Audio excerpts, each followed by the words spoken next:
This might be the biggest crisis Facebook has faced since its founding, and the company's initial response has not helped.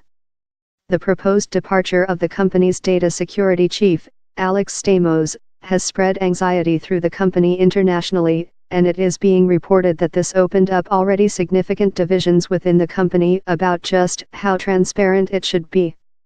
The leadership question goes higher, however, to Mark Zuckerberg. When it was first suggested that Russia may have used the platform to interfere in the 2016 election, Zuckerberg initially described that as a pretty crazy idea. Months later he recanted, and announced a raft of measures to address the viral spread of disinformation. This time, following the dogged and undercover reporting of Channel 4 News, The Observer and The New York Times, Facebook has responded with the bold assertion that tens of millions of people having their data scraped and passed on to a third party does not constitute a data breach. Both Facebook and Cambridge Analytica deny any wrongdoing or breaking the law. And therein lies the rub. If this indeed isn't a data breach, if it doesn't strike these companies as a cause for alarm, and if what has happened is legal, then that might be the very reason that Facebook's users, all 2 billion of them, should be worried. Facebook has grown dizzyingly rich by operating what is in effect a mass surveillance tool. Most users have no idea just how much social media companies know about them. The business model that has made Facebook very rich is based on the quality of that data. Facebook uses that data to sell your attention to advertisers. Advertisers use smart messaging to influence behavior, and try to get us to buy their products. As Hugo Rifkind wrote in The Times, what has happened now is that Facebook, the biggest and most powerful social media platform, has gone from selling mere products to selling politics, too.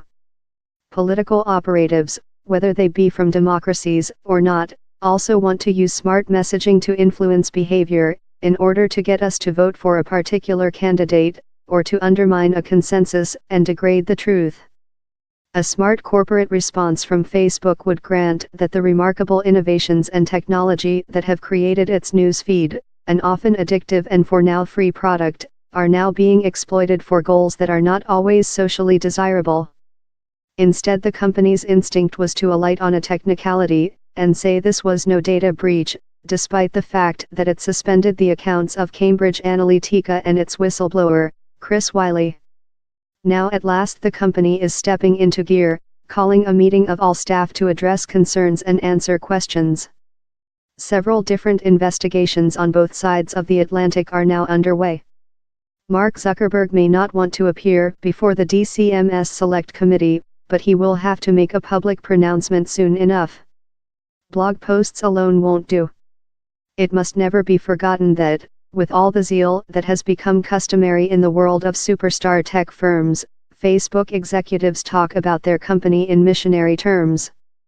"We're on a mission," they say, "to make the world more open and connected." There is a tension, then, between the liberal inclinations of some Facebook staff, though of course the company as a whole is politically neutral, and the fact that a British company on whose board Steve Bannon sits may have used the platform to help President Trump gain office. Of course, Cambridge Analytica's power could be wildly overstated, and we don't yet know sufficient detail on Russian misbehavior on the platform. There is a tension between the globalist outlook of a company that hires supremely clever graduates from around the world, and the more nationalist tendencies of the current White House administration. And there is a tension between the self-declared mission to champion openness, and the fact that Mark Zuckerberg, for reasons still unclear, seemed to be unavailable for comment as lawmakers demanded to hear from him. At some point, these tensions become unbearable.